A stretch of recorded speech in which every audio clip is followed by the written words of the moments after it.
آج کی جو شب ہے یہ شب معراج تھی۔ اچھا، شب معراج کے بارے میں بھی ہمارے ہاں جس طرح اور افراد و تفریط ہے، اس کے بارے میں بڑی افراد و تفریط ہے۔ شب معراج کے بارے میں اللہ کے رسول نے کوئی عبادت مقرر نہیں کی، کوئی عبادت نہیں، کوئی نفل، کوئی قرآن، کوئی عبادت، کچھ بھی نہیں ہے۔ یہ جتنی روایتیں سب من گھڑت ہیں، لوگوں نے خود بنائی ہوئی ہیں۔ آپ نے دیکھا لوگ کہیں گے جی شب معراج میں کھڑے ہو کر 2 نفل پڑھیں، پہلی رکعت میں اتنی دفعہ فلاں صورت پڑھیں، دوسری میں اتنی دفعہ فلاں صورت پڑھیں۔ اس کی کوئی حیثیت نہیں۔ حیثیت تب بنتی ہے جب اس کے پیچھے اللہ کے رسول کی مہر ہو۔ تو رسول اللہ صلی اللہ علیہ وسلم سے اس بارے میں کوئی بات منسوب نہیں، اور صحابہ سے بھی کچھ منسوب نہیں، یعنی صحابہ کی زندگی میں شب معراج ہمیشہ آتی رہی۔ کسی صحابی سے کوئی خاص عبادت اس رات کے اندر منقول نہیں۔ ہاں، بحال خوشی کی بات یہ ہے کہ اللہ نے اعزاز اکرام نصیب فرمایا نبی صلی اللہ علیہ وسلم کو اس رات میں۔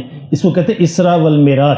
اسرا سے مراد ہے یعنی خانہ کعبہ سے بیت المقدس کا سفر، یعنی رات، اسرا کا مطلب ہوتا ہے رات کو چلنا، رات ہی رات میں یعنی مکہ مکرمہ سے بیت المقدس کا جو سفر ہے یہ اس کو اسرا کہتے ہیں، اور بیت المقدس سے آسمانوں کا جو سفر ہے اس کو معراج کہتے ہیں۔